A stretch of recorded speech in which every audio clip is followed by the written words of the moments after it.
జంపన్న అంటే చమ్మక్క కొడుకు, చారలమ్మ బిడ్డే. జంపన్న వచ్చినాక చారక్క వస్తుంది, చారక్క వచ్చినాక జంపన్న వస్తాడు. ఇక్కడ వచ్చిన భక్తులు జంపన్న వాగులో స్నానం చేసి జంపన్న దగ్గర దర్శనం చేసుకున్నాకనే అక్కడికి తల్లి దగ్గరికి పోతారు.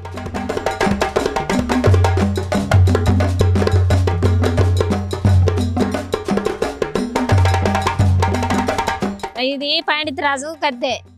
పండితరాజు అని అంటే సమ్మక్కకు భర్త, సమ్మక్క భర్త పండితరాజు, బిడ్డే సారలమ్మ.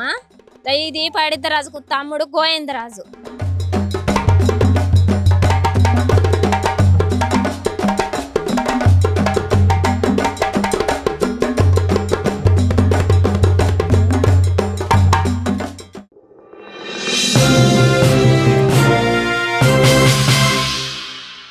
నమస్తే, ఆంధ్రప్రభ భక్తికి స్వాగతం. నేను మహాలక్ష్మి.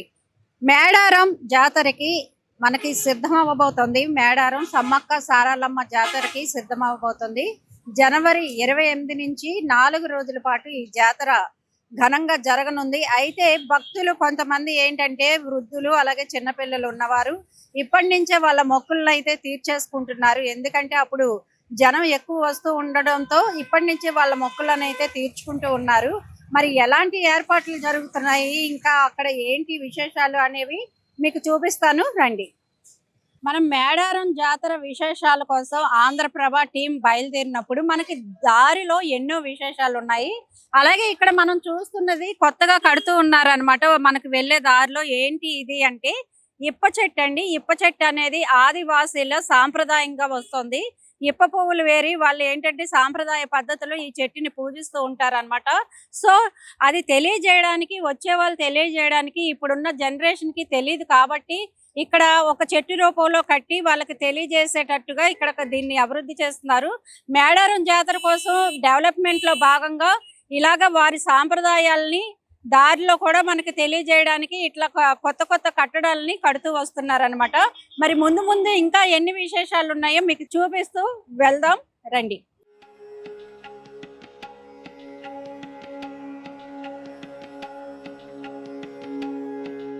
ఇది కన్నెపల్లి దేవాలయం సారలమ్మది అనమాట. ఇక్కడి నుంచి అమ్మవారిని తీసుకువెళ్తారు.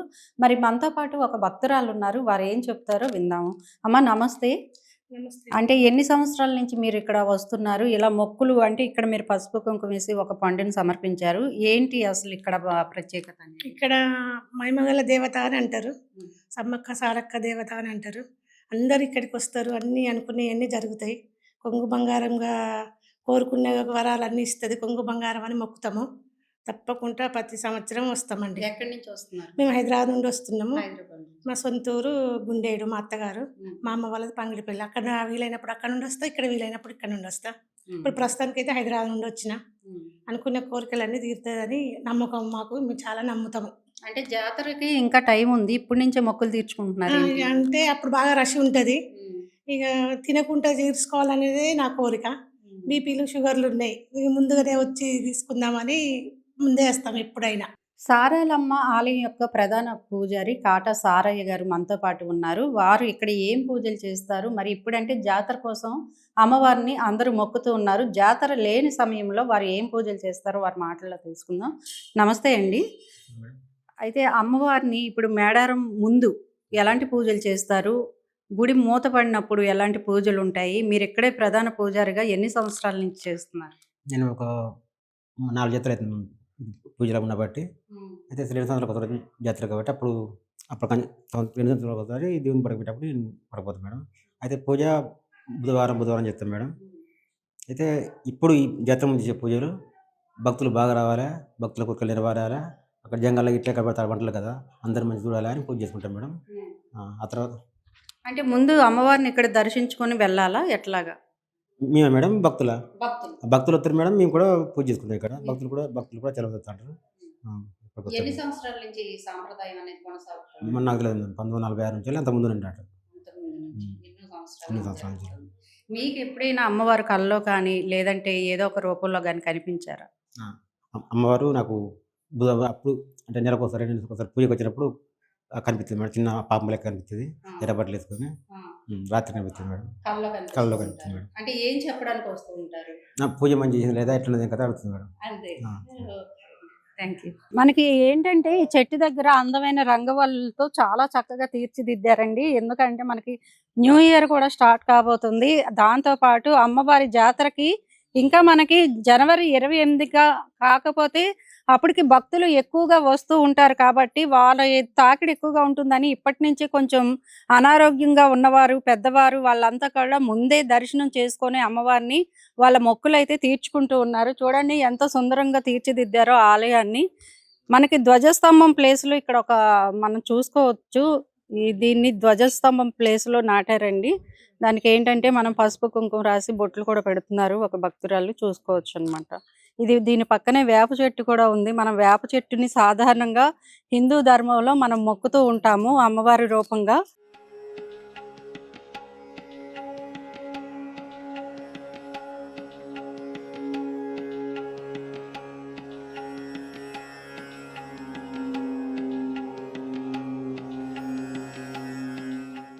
ఈ మహాజాతర కోసం 251 కోట్లు ఖర్చు పెడుతున్నామని చెప్పి ఈ రహదారులు అన్ని కూడా మనం చూసుకోవచ్చు. పనులన్నీ స్టార్ట్ చేశారు. ఇంకా జాతరకి చాలా టైం ఉంది కాబట్టి ఈ లోపు ఈ రోడ్లన్నీ పూర్తవచ్చు అంటున్నారు. అలాగే మనం ఇలా ఇటువైపు వెళ్తే ఎడం వైపుకి ఇక్కడే జంపన్న గద్దె ఉంది. అలాగే జంపన్న వాగు కూడా ఉంది. మరి మనం చూద్దాము జంపన్న వాగు ఏంటంటే ఇప్పుడు మనం చూసొచ్చిన కన్నెపల్లి సారాలమ్మని అక్కడి నుంచి ఇటు తీసుకొస్తారనమాట. అది కూడా నడుచుకొని తీసుకురావాలి. ఏ వాహనంలో కూడా అమ్మవారిని తీసుకొని రాకూడదు. ఇక్కడ సాంప్రదాయం ఏంటంటే అమ్మవారిని స్వయంగా మనం చేతులతో మోసుకొని రావాలి. అలాగే ఇది జంపన్న వాగు. అమ్మవారికి తమ్ముడు అవుతాడు జంపన్న. సో వాగులోంచి వెళ్తారట, అమ్మవారిని తీసుకువెళ్తారట. బ్రిడ్జ్ పై నుంచి కాదు. అది కూడా మీకు చూపిస్తాను రండి. మనం జంపన్న వాగు అంటూ ఉంటాం కదండి, అదే జంపన్న వాగు వచ్చాము. అలాగే జంపన్న వాగు దగ్గరే మనకి జంపన్న గద్దె కూడా ఉంటుంది. ఇదే ఆ గద్దె అన్నమాట. ముందు సారాలమ్మని దర్శించుకున్న తర్వాత ఈ జంపన్న గద్దెని దర్శించుకొని నమస్కరించుకుంటారు. ఎందుకంటే ఈ జంపన్న వాగులోనే ఈ జంపన్న ఏంటంటే యుద్ధం చేసి వీరమరణం పొందారు కాబట్టి ఈ జంపన్న వాగులో స్నానం చేస్తే పాపాలన్నీ పోతాయని భక్తులు నమ్ముతూ ఉంటారు. అందుకే జంపన్న గద్దండి ఇది. ఇక్కడ కూడా భక్తులు పెద్ద ఎత్తున వస్తూ ఉంటారు, సమర్పిస్తూ ఉంటారు, వాళ్ళ మొక్కులు ఇవన్నీ చెల్లించుకుంటారు. మనకేంటంటే కొంతవరకే తెలుస్తుంది, కానీ ఇక్కడే ఉండి ఇక్కడే పూజలు చేస్తూ స్వామివారిని నిత్యం దర్శించుకున్న వాళ్ళకే తెలుస్తుంది. మరి జంపన్న గురించి ఇక్కడున్న పూజారిని అడుగుదాము. అమ్మ నమస్తే. జంపన్న గురించి చెప్పాలి అంటే జంపన్న అంటే చమ్మక్క కొడుకు, చారలమ్మ బిడ్డే. జంపన్న వచ్చినాక చారక్క వస్తుంది, చారక్క వచ్చినాక జంపన్న వస్తాడు.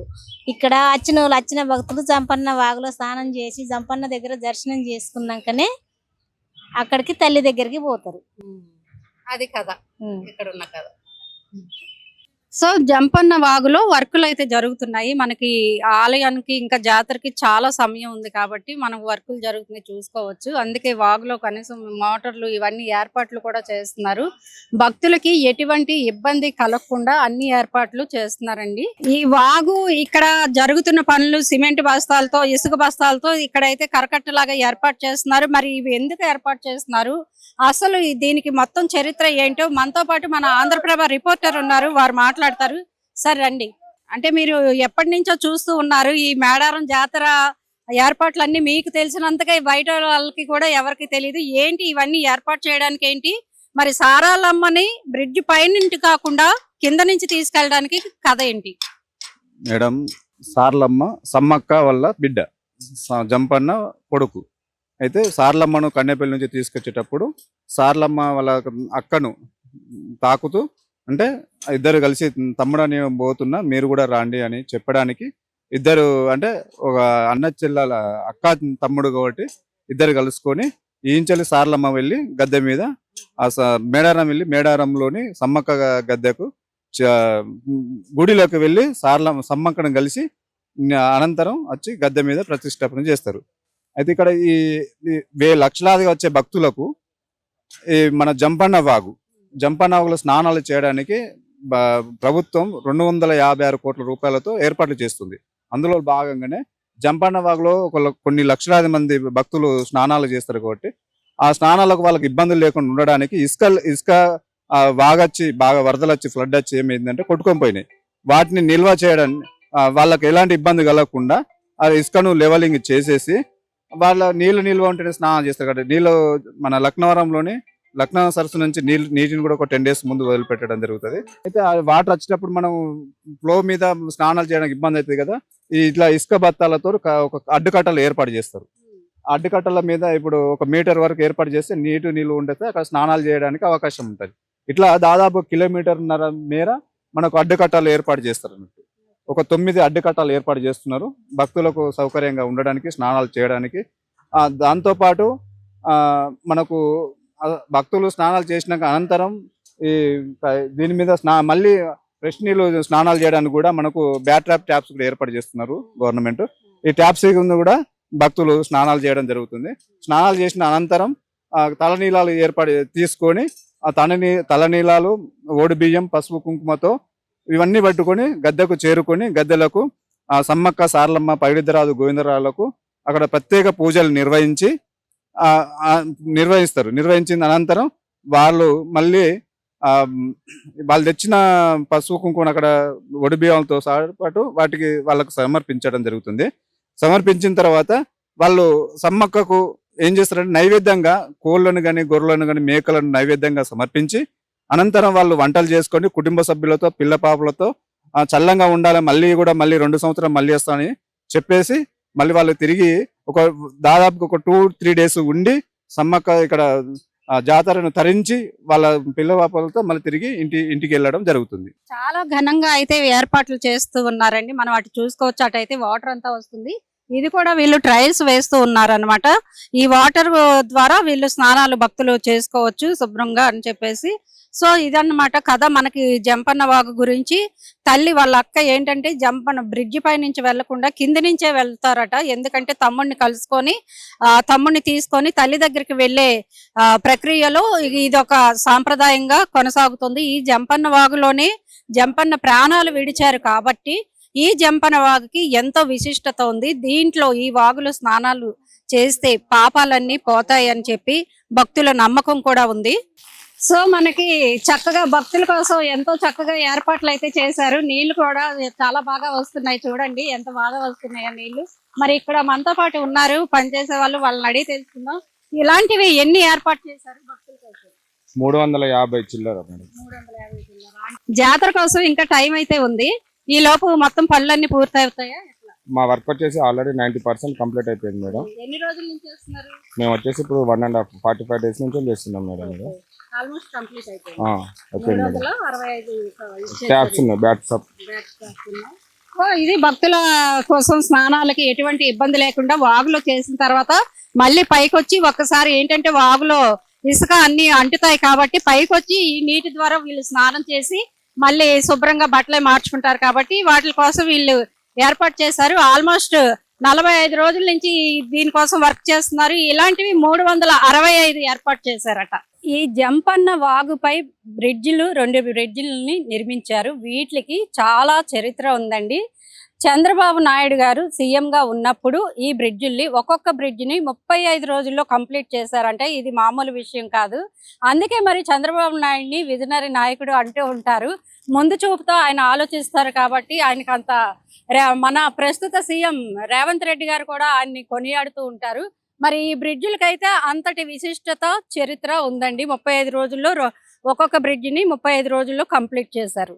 మనకి జంపన్న వాగులో స్నానాలు చేశాక ఆడవాళ్ళు బట్టలు మార్చుకోవడానికి కూడా షెడ్యూల్ లాగా చాలా నీట్ గా ఏర్పాటు చేశారు. చాలా మంది ఏంటంటే ఇతర రాష్ట్రాల నుంచి కూడా ఇక్కడికి వస్తూ ఉంటారు. ఇది నాగులమ్మ అంటారు. నాగులమ్మ కూడా బిడ్డ అన్నట్టుగా చెప్తూ ఉంటారు ఇక్కడ భక్తులు. మరి ఇక్కడ చూసుకోవచ్చు చాలా మంది భక్తులు ఇప్పటికే వచ్చేస్తున్నారు. ఇంకా చాలా సమయం ఉన్నా కూడా ఇప్పటి నుంచే దర్శించుకుంటున్నారు. ఎందుకంటే ఒకేసారి మనకి మహా కుంభమేళాన్ని తలపిస్తూ ఉంటుంది కాబట్టి.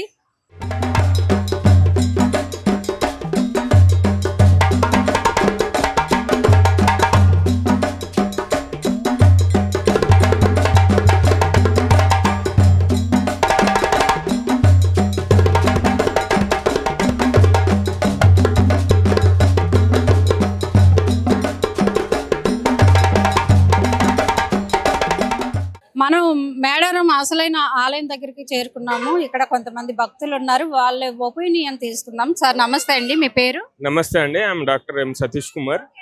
హైదరాబాద్ నుండి వచ్చామండి. లాస్ట్ ఇయర్ కూడా వచ్చాము. లాస్ట్ ఇయర్కి ఇప్పటికి చాలా చేంజెస్ అవుతున్నాయి. డెవలప్మెంట్ వర్క్స్ గవర్నమెంట్ బాగా హ్యాండిల్ చేస్తుంది, టేకప్ చేస్తుంది. రోడ్స్ లేయింగ్ కానీ widening of this temple area to avoid the crowd బాగా డెవలప్ చేస్తున్నారు. So we are so happy to visit this Sammakka Sarakka temple. We are very happy as well as Sammakka Sarakka temple చాలా బాగా మనకు మంచి చేస్తుందని నమ్ముకుంటాము. తెలంగాణ ప్రజలకు సంబంధించిన మెయిన్ దేవత కాబట్టి జనాలు ఎక్కువ వస్తారు. దాన్ని దృష్టిలో పెట్టుకొని గవర్నమెంట్ కూడా బాగా వర్క్స్ టేకప్ చేస్తుంది. థ్యాంక్ యూ అండి. నమస్తే అండి, నేను ఎన్టీపీసీ రామగుండం నుంచి వచ్చాను. So far so good, but we are expecting more to do the same thing. Actually festival Jan 28th ఉంది. ఇంకా ఫాస్ట్గా వర్క్ చేయాలని కోరుకుంటున్నాం, ఎందుకంటే చిన్నపిల్లలు వస్తారు. యాక్చువల్లీ వింటర్ సీజన్ కాబట్టి ఫెసిలిటీస్ కొంచెం డెవలప్ చేయాలి. Hopefully so far is so good. We are expecting a good darshan now. Thank you so much. ఇక్కడ మనం గదిల దగ్గర ఉన్న చోట ఏంటంటే రాతితో చెక్కడాలు అయితే చాలా పెద్ద ఎత్తున చేపట్టారు. అలాగే ఇక్కడ స్వస్తిక్ని మనం చూసుకుంటే తిరగబడినట్టు ఉంటుంది. మామూలుగా స్వస్తిక్ అటు నుంచి ఉండాలి కదా, ఇక్కడ ఏంటి అంటే అమ్మవారి ప్రతిరూపం అని చెప్తూ ఉన్నారు. ఇలా తిరగబడిన స్వస్తిక్ మనకి ఎవరైతే వనదేవతలు ఉన్నారో ఆ అమ్మవారికి ప్రతీకగా ఈ గుర్తుని ఇక్కడ గిరిజనులు వేస్తూ ఉంటారట. వాళ్ళకి చాలా పవిత్రమైన స్వస్తిక్ గుర్తు ఇది అని నాకు ఒక మాతాజీ చెప్పారనమాట. అదే ఈ స్వస్తిక్. చక్కటి చెక్కడాలు ఇక్కడ మళ్ళీ గిరిజనులకి సంబంధించిన వాటి వస్తువులు, అలాగే వాళ్ళ ఏవైతే మనకి వాళ్ళు వాడుతూ ఉంటారో అవన్నీ కూడా ఈ చెక్కడాలు, రాతి చెక్కడాలపై చాలా చక్కగా వివరంగా చెక్కారండి. మరి ఎందుకంటే వర్క్లు ఇంకా కంప్లీట్ కాలేదు కాబట్టి ఇంకా పూర్తిగా లేదు. సో ఇంకా జాతరకి చాలా టైం ఉంది కాబట్టి ఈలోపు పూర్తి అవ్వచ్చు. మరి మెయిన్ మనం గద్దెల దగ్గరికి వచ్చేసాము. గద్దెల దగ్గర కూడా చాలా మంది మొక్కులు, అలాగే మరి మనం నైవేద్యంగా సమర్పించేవి, వాళ్ళు మొక్కుకున్న మొక్కులు అన్ని జరుగుతూ ఉన్నాయి. అవి కూడా చూద్దాం రండి. మెయిన్ మనకి మేడారం గద్దెలన్నీ కూడా వచ్చేవి సమ్మక్క సారలమ్మవి గద్దెలు వచ్చేది ఇక్కడికేనండి. జనం ఏంటంటే ఇంకా జాతరకి చాలా సమయం ఉన్నా కూడా మొక్కులు అయితే ఇప్పటి నుంచే తీర్చుకుంటున్నారు భక్తులందరూ. ఎందుకంటే ఇప్పుడే ఇంత జనం ఉన్నారు, ఇంకా ఆ సమయంలో ఇంకా ఎక్కువ మంది జనం వస్తారని చాలా మంది వాళ్ళ మొక్కులు ముందుగానే తీర్చేసుకుంటున్నారు అనమాట. మనకి బంగారం పట్టుకొని ఒక భక్తులు ఉన్నారు, వారిని అడిగి తెలుసుకుందాం. ఎక్కడి నుంచి వచ్చారు? వరంగల్. వరంగల్ నుంచి వచ్చారు. ఏంటి మొక్కుకున్నారా? బంగారం మొక్కే ఎత్తు బంగారం. మీ ఎత్తా? లేదు, మా కోడలు. మీ కోడలు ఎత్తు. ఇంకా మీరు ఏం మాది చెప్తారు? వరంగల్. అంటే మరి అప్పటికి ఇప్పటికి టెంపుల్ లో చాలా మార్పు. ఇప్పుడే కొంచెం చాలా డెవలప్ అయిందని కోరుకుంటున్నాం. ఇక్కడ మా మినిస్టర్ గారు సీతక్క గారి దయ వల్ల ఆదివాసీ గిరిజనుల మేడారం తాడువాయి మండలంలో మా అక్క రేవంత్ రెడ్డి, సీతక్క గారు ఇద్దరు కలిసి మా యొక్క టెంపుల్ ని చాలా డెవలప్ చేస్తున్నారు, ఆదివాసుల టెంపుల్ ని. కావున సీతక్క గారికి, సీఎం రేవంత్ రెడ్డి గారికి కృతజ్ఞతలు తెలుపుతున్నాము. సమ్మక్క సారలమ్మ జాతర గురించి, విశిష్టత గురించి మనతో పాటు మాట్లాడడానికి పూజారి గారు ఉన్నారు, వారితో మాట్లాడదాం. సార్ నమస్తే అండి. అమ్మవారి యొక్క విశిష్టత ఏంటి? శ్రీ మేడారం సమ్మక్క సారలమ్మ మహాజాతర 2026 జనవరి 28 నుంచి 31 వరకు నిర్వహించడం జరుగుతుంది. అయితే ఏంటంటే ఈ జాతర కేవలం ఆదివాసీల జాతర, ఆదివాసీ సంప్రదాయాల ప్రకారం మాత్రమే ఈ జాతర అయినా కానీ ఈ పూజా కార్యక్రమాలు జరుగుతాయమ్మా. అంటే ఈ సంవత్సరం ఫిబ్రవరి 28 బుధవారం రోజున ఇటు కన్నెపల్లి నుంచి సారలమ్మను, ఇటు జనవరి 28 రోజున ఇటు కన్నెపల్లి నుంచి సారలమ్మను, ఇటు గోవిందరాజును, పగిడిద్దరాజును తీసుకొచ్చి గద్దెలలో ప్రతిష్ఠిస్తాము. మరలా గురువారం పూట సమ్మక్కను చిలకలగుట్ట నుంచి కుంకుమబండి రూపంలో అమ్మవారి బండారిని తీసుకొచ్చి ప్రతిష్ఠించిన తర్వాత శుక్రవారం పూట ఈ నలుగురు గద్దెలలో కొలువై ఉంటారు. ఇదే రోజు అధిక సంఖ్యలో భక్తులు పాలు పంచుకొని అమ్మవార్లను దర్శించుకోవడం జరుగుతుంది. శనివారం పూట తిరిగి వీళ్ళని వనప్రవేశం చేయడం జరుగుతుంది. అయితే గత జాతరతో పోల్స్తే ఈ జాతర అంగరంగ వైభవంగా మన గవర్నమెంట్ వాళ్ళు నిర్వహించడం జరుగుతుంది. ఎందుకంటే పోయినసారి ఈ గుడి ప్రాంగణం అనేది చాలా చిన్నగా ఉండేది, భక్తుల తాకిడి అధికంగా ఉండడం వల్ల చాలా ఇబ్బంది అయ్యేది. అట్లా కాకుండా సమ్మక్క సారలమ్మ, గోవిందరాజు, పగిడిద్దరాజులు పక్క పక్కన ఉండేది. అట్లా ఉండడం వల్ల ఒక క్రమం నుంచి వచ్చే భక్తులకు మాత్రమే నలుగురు దర్శనం కలుగుతుంది, ఒక సైడ్ నుంచి వచ్చే వాళ్ళకి దర్శనం కలగట్లేదు. అట్లా అని మీ పూజారుల నిర్ణయం ప్రకారమే ఇక్కడ మార్పులు చేయడం జరిగింది. సమ్మక్క సారలమ్మ గోవిందరాజు పగిడిద్దరాజులని వరుస క్రమంలో పెట్టాము.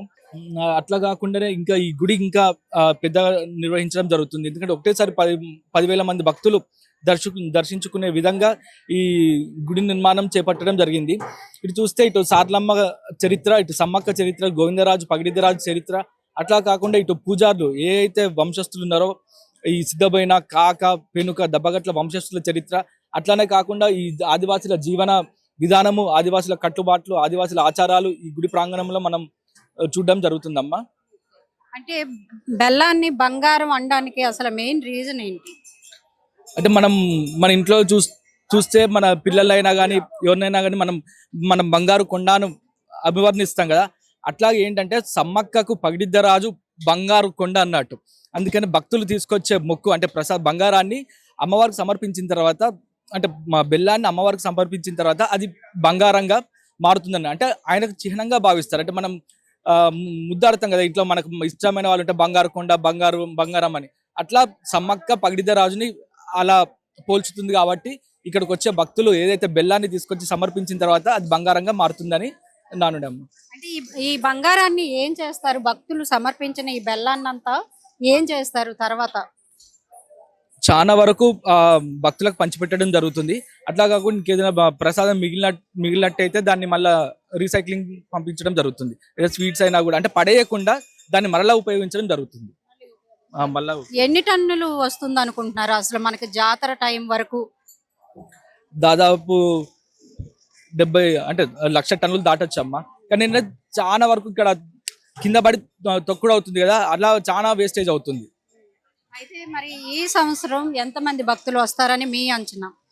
ఇప్పటికే తండోపతండాలుగా భక్తులు వస్తున్నారు, లక్షలలో అమ్మవారిని దర్శించుకుంటున్నారు. ఎందుకంటే ఇప్పటికే అందరికీ మీడియా ద్వారా వెళ్ళిపోయింది. అంటే గుడి మార్పు అదొకటి మెయిన్ అన్నట్టు. గద్దెలలో అమ్మవారి జీవిత చరిత్ర ప్లస్ ఈ పూజార్ల చరిత్ర చెక్కుతున్నారని ఆల్రెడీ పబ్లిసిటీ జరిగింది. భక్తులు చాలా మంది అధికంగా వస్తున్నారు. దగ్గర 3 కోట్ల మంది భక్తులు అమ్మవార్లను దర్శించుకునే. అంటే అభివృద్ధి పనులు ఇంకా కంప్లీట్ కాలేదు, అయితే జాతరకు కూడా చాలా సమయం ఉంది. మరి ఈ అభివృద్ధి పనులు ఈ లోపుగా పూర్తవుతాయి అనుకుంటున్నారా? కంపల్సరీ అవుతాయి. ఏంటంటే మహాజాతర 15 రోజుల ముందే అంటే అందరికి డెడ్ లైన్ పెట్టిందమ్మా. జనవరి 10 లోపు వర్క్స్ అన్ని కంప్లీట్ కావాలని. చూస్తే మాత్రం అన్ని దగ్గర పడ్డాయి, చాలా వర్క్స్ దగ్గర పడ్డాయి. వచ్చే భక్తులకు ఎటువంటి ఇబ్బంది కలగకుండా ఇటు శానిటేషన్ వాళ్ళు కానీ, ఇటు రోడ్డు వాళ్ళు కానీ ఇక్కడ భక్తులకు ఇబ్బంది కలగకుండా పనులన్నీ త్వరగా చేస్తున్నారు. వచ్చే భక్తులు కూడా ఎటువంటి ఇబ్బంది కలగకుండా చూడాలని ఇక్కడ ముఖ్యంగా మన సీతక్క గారు, ఇంకోటి మన సురేఖమ్మ గారు, అట్లా ట్రైబల్ మినిస్టర్ గారు, ఈ వర్కులు చేపట్టిన శ్రీనివాసన్న గారు మరీ ఆర్డర్స్ ఇచ్చిందమ్మా. ఇది ముఖ్యమంత్రి దగ్గర నుంచి పైనుంచి ఆర్డర్స్ వచ్చినాయి, కంపల్సరీ పనులు చేయాలి, జాతర 10-15 రోజుల ముందే వర్క్స్ కంప్లీట్ చేయాలని వాళ్ళకి స్ట్రిక్ట్ ఆర్డర్స్ వచ్చాయమ్మా. అందరూ కంప్లీట్ గా వర్క్ చేస్తున్నారు. అట్లే మన డిస్ట్రిక్ట్ కలెక్టర్ గారు, మరి ఎస్పీ గారు కూడా ప్రతి క్షణం ఇక్కడే ఉండి డే అండ్ నైట్ ఉండి పనులను వీక్షిస్తున్నారమ్మా. Thank you. సో అదనమాట, ఏంటంటే ఈ అభివృద్ధి పనులు అనేవి కంప్లీట్ అవుతాయి. ఇంకా జాతరకి చాలా సమయం ఉంది కాబట్టి మనం చూసుకోవచ్చు. ఏవి 4 గద్దెలు అయితే లైన్గా పెట్టారో వరుసగా ఒకదాని ఎదురుగా ఒకటైతే పెట్టారు. అవి కూడా ఈ గద్దెలు కూడా మీకు చూపిస్తాను.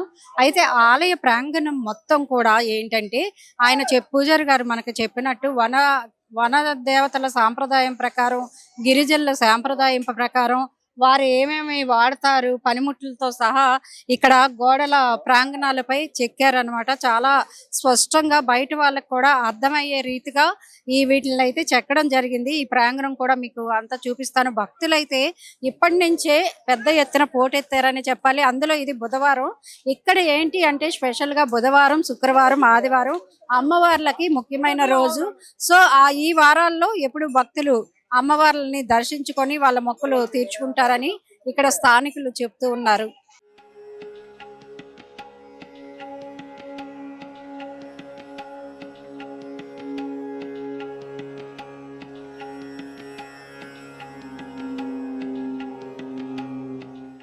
ఎదురెదురుగా నిర్మించారు సమ్మక్క, సారాలమ్మ, పగిడిద్దరాజు, ఇలా లైన్ గా మనకి ఎదురెదురుగా మనకైతే నిర్మించడం జరిగింది. అయితే ఈ నిర్మాణాలు కూడా వీటి వాళ్ళ ఎవరైతే వనదేవతలు ఉంటారో వాళ్ళకి సంబంధించిన వాళ్ళ సాంప్రదాయాలు ఇవన్నీ కూడా ఈ ఆలయ గోడలపై చెక్కడం అయితే జరిగింది. అంటే కొత్తగా కట్టారు కదా, జనాలు కొంచెం కన్ఫ్యూజ్ అవుతున్నారు. ఈ గద్దె ఏంటో చెప్పండి. ఈ గద్దెన ఇది పండితరాజు గద్దె. పండితరాజు అని అంటే సమ్మక్కకు భర్త. సమ్మక్క భర్త పండితరాజు, బిడ్డే సారలమ్మ. ఇది పండితరాజుకు తమ్ముడు గోవిందరాజు. ఈ 4 ఎదురెదురుగా ఆ పెట్టారు. ఎదురెదురుగా పెట్టారు. అంటే దీని వల్ల ఏం కాదా, అంటే తీయకూడదు అది ఇది అన్నారు ఆ కదా. తీయకూడదు అని అంటే దేవుని ఒప్పించి ఇక ఈ దేవుని తీసుకొచ్చి ఇక్కడ పెట్టిర్రు. ఇక పెట్టిన అంతా ఇక ఇది దేవుని అడిగించుకొని దేవుని ఒప్పించి ఇప్పుడు ఇంత ముందు అటు ఉన్నాయి కదా ఆ గద్దెలని తీయకుండా ఎట్లనే ఆపినాము. ఇక ఈ కొత్తగా తయారు చేయడం జరిగింది. మనకి వీళ్ళ సాంప్రదాయాలు, సంస్కృతి సాంప్రదాయాల గురించి చాలా చక్కగా చెక్కారండి. ఎవరైనా వచ్చి ఇక్కడ ఉన్న వాళ్ళు అడిగి తెలుసుకుంటే చెప్తూ ఉంటారు. మరి మన రిపోర్టర్ ఉన్నారు, వారితో మాట్లాడదాం. ఏంటి సరే అంటే మనకు తెలిసింది సూర్యుడు చంద్రుడు, మేడం కింద నుంచి మనకు తెలియదు అసలు. మేడం అయితే ఈ సూర్యుడు చంద్రుడు అనేది వాళ్ళకు ఫస్ట్ గొట్టు సెకండ్ గొట్టు ఉంటుంది మేడం. అవి పోతే ప్రకృతి. తర్వాత 3వ గొట్టు నుంచి మేడం, 3వ గొట్టు నుంచి వీళ్ళు భార్య భర్తలు. ఇళ్ళ నుంచి వెళ్ళి వీళ్ళ ఇది 2వ గొట్టు కదా మేడం. 3వ గొట్టు నుంచి వీళ్ళు ఇద్దరు, ఇక్కడ ఇద్దరు నలుగురు. దీంట్లో అంటే వీళ్ళ కూతుర్లు వాళ్ళ సంబంధించిన సంతానం మళ్ళీ 4వ గొట్టు అంటారు. 4వ తరం అన్నట్టు. ఇట్లా 4, 5, 6, 7 గొట్లు ఉంటాయి మేడం. మొత్తం 7 గొట్లు ఇవి. వాళ్ళ 3 నుంచి 7 వరకు గొట్లు ఉంటాయి. ఆ గొట్ల వల్ల వీళ్ళ యొక్క ఆచారాలు వచ్చేసి ఒకటి తాంబేల్ అని, ఒకటి సింహం, ఒకటి స్టార్, ఇది ఒకటి ఈ గుర్తు ఒకటి. ఇవి అంటే ఇష్టమైన వాళ్ళ జంతువులు వచ్చేసి ఇక్కడ ఈ జింక, ఇది ఇప్ప చెట్టు మేడం. అంటే ఇప్ప చెట్టు కూడా ఇప్ప చెట్టు నుంచి వాళ్ళు ఒక దైవంగా భావిస్తారు ఇప్ప చెట్టును. దాని ద్వారా వచ్చే సూర్యపానకం కూడా తీసుకొని వాళ్ళు తల్లులకు ఆరగించడం జరుగుతుంది మేడం. ఇట్లా వాళ్ళు గొట్లు సంబంధించిన వీళ్ళు దీన్ని కూడా అంటే ఈ యొక్క వృషకం దీన్ని కూడా ఒక ప్రత్యేకంగా ఏర్పాటు చేసుకుంటారు మేడం. వాళ్ళకి ఇది అంటే ఒక భక్తి అన్నట్టు. వాళ్ళకి ఇది అంటే ఆదివాసీ సాంప్రదాయాల్లో భాగంగా ఇవన్నీ ఇది ఒక్కొక్కటి ఒక్కొక్క ఆచారంగా చెప్పుకోవడం జరుగుతుంది మేడం. ఇక పులి అంటే మనం ఒక చరిత్ర చూస్తాం. పులి అనేది సమ్మక్కకు ఒక సింహం ఒక వాళ్ళకు అంటే వాహనంగా ఏర్పాటు చేసుకొని దాని మీద ఉండడం జరుగుతుంది. అంటే ఒక చరిత్ర ఉంది దీనికంటూ. ఇట్లా ఒక్కొక్క గొట్టు ఈ నామాలు కూడా వీటిని కూడా వాళ్ళు ఏర్పాటు చేసుకోవడం జరిగింది. ఈ నామాలు అనేది ఏంటంటే వాళ్ళ దేవుణ్ణి పూజించేటప్పుడు 3 నామాలు ఏర్పాటు చేసుకుంటారు. అందులో ఇవన్నీ అన్నట్టు ఇక ఒక్కొక్కటి వాళ్ళ ఒక గొట్లు 3వ గొట్టు నుంచి 7వ గొట్టు వరకు ఇవి అన్ని ఒక్కొక్కటి ఏర్పాటు చేసుకుంటారు. వాళ్ళ యొక్క గుడి నివసించే గుడి ఇంట్లో ఎట్లా ఉంటాయంటే ఇట్లా ఉంటాయి అన్నట్టు. అంటే గుడిసెల్లాగా ఉండడం జరుగుతుంది అన్నట్టుగా. ఇట్లా ఒక్కొక్కటి ఈ అంటే దాదాపుగా 7,000 బొమ్మలను ఈ మన మేడారం మహాజాతర ప్రాంగణం లోపల 7,000 చిహ్నాలను ఏర్పాటు చేయడం జరిగింది. ఆదివాసుల సాంప్రదాయానికి అనుగుణంగా వాళ్ళ ఆచారాలు, కట్టుబాట్లు అవన్నీ ఉంటాయి కదా. 7,000 బొమ్మలను అంటే ఈ సమ్మక్క ఈ ప్రాంగణం మొత్తం ఏర్పాటు చేయడం జరిగిందని వాళ్ళు మనకు ఆర్కటైజీ అరుణ్ కుమార్ చెప్పడం జరిగింది మేడం. అంటే ఇంత మంచి సమ్మక్క అంటే ఇంతకుముందు ఎవరు కూడా ఇలాంటి తెలియదు. అంటే ఈ సంవత్సరం మాస్టర్ ప్లాన్ లో భాగంగా ఇవన్నీ ఏర్పాటు చేయడం జరిగింది. ఆయన ఒక ఆర్కిటెక్ట్ ప్లస్ PhD డాక్టర్. దీని మీద అంటే సమ్మక్క సారలమ్మ వాళ్ళ మీద PhD చేసి ఏం చేసిండు మొత్తం ఇవన్నీ మాస్టర్ ప్లాన్ ఏర్పాటు చేయగానే దాని మీద ఒక శిలలు ఏర్పాటు చేసేసి వాళ్ళ యొక్క కట్టుబాట్లు, సాంప్రదాయాలు, ఆచారాలను అంటే మాకు మిగతా ప్రజలకు తెలియదు కదా మేడం, వాళ్ళకి తెలిసే విధంగా అందరి మన శిలా గోడలపై ఏర్పాటు చేయడం జరిగింది. ఇలా బాగున్నది, మంచిగా చేసారు. ఇప్పుడు అప్పటికంటే ఇప్పుడు బాగుంది. ఇంకా అంటే దర్శనాలకు కూడా ఇబ్బంది లేకుంటే వచ్చే ప్రజలకు కూడా బాగా సౌకర్యంగా మంచిగా చేశారు. మేము నర్సంపేట నుండి వచ్చాము. నర్సంపేట అవుతుంది, పాకాల కొత్తడు. ఇప్పుడు అంటే గోడల మీద కూడా ఈ సంస్కృతి సంస్కృతి అంతకు ముందుకు లేవు కదా ఇవన్నీ. సంస్కృతి గురించి ఇప్పుడు అవన్నీ పెట్టి మంచిగా చేశారు, మంచి అభివృద్ధి చేశారు. రోడ్లు కూడా ఉండడానికి కూడా మనుషులకు మంచి సౌకర్యం మంచిగా కల్పించారు. అంత బాగున్నది. ఆలయం అంతా అభివృద్ధి పనులతో చేస్తున్నారు. ఎలా అనిపిస్తుంది? బాగా అనిపిస్తుంది, మంచిగా చేస్తాను. ఎక్కడి నుంచి వచ్చారు? వరంగల్ నుంచి. మీరు అప్పటికి ఇప్పటికి చాలా డెవలప్ అవుతుంది. చాలా చాలా డెవలప్ అవుతుంది. అంటే ముందు నుంచే మొక్కులు ఎందుకు తీర్చేసుకుంటున్నారు? జాతర జనం వస్తారని, బాగా జనం వస్తారని వచ్చినాం, తీర్చుకున్నారు. తీసుకున్నాం. మేము కూడా హన్మకొండ నుండి వచ్చినామండి. చాలా డెవలపింగ్ ఉంది. ఆదివాసీ సంస్కృతి అన్ని గద్దెల మీద అన్ని కనబడుతున్నాయి. బాగుందండి, చాలా బాగుంది. సో మరి మేడారం జాతర జనవరి 28న ఇంకా ప్రారంభం కాలేదు. అయినా ఇప్పటి నుంచి భక్తులు అయితే పెద్ద ఎత్తున వస్తున్నారు, వాళ్ళ మొక్కులు చెల్లించుకుంటూ ఉన్నారు. ఇంకా అభివృద్ధి కార్యక్రమాలు చూస్తే మనకి చుట్టూ గోడలు, అట్లాగే ఆదివాసుల సాంప్రదాయం సంస్కృతి చక్కగా చెక్కారు. అభివృద్ధి పనులు అయితే బాగా జరుగుతున్నాయి. సో చూసారు కదండి, ఇలాంటి మంచి మంచి విషయాలతో మీ ముందుకు వస్తూ ఉంటాము. చూస్తూనే ఉండండి ఆంధ్రప్రభ భక్తి.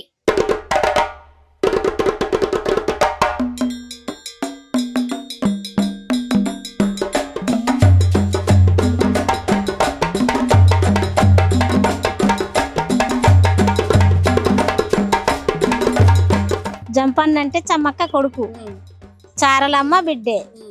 జంపన్న వచ్చినాక చారక్క వస్తుంది, చారక్క వచ్చినాక జంపన్న వస్తాడు.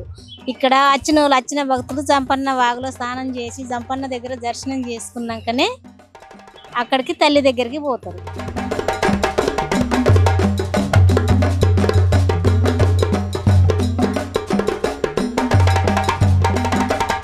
ఇది పండితరాజు గద్దె.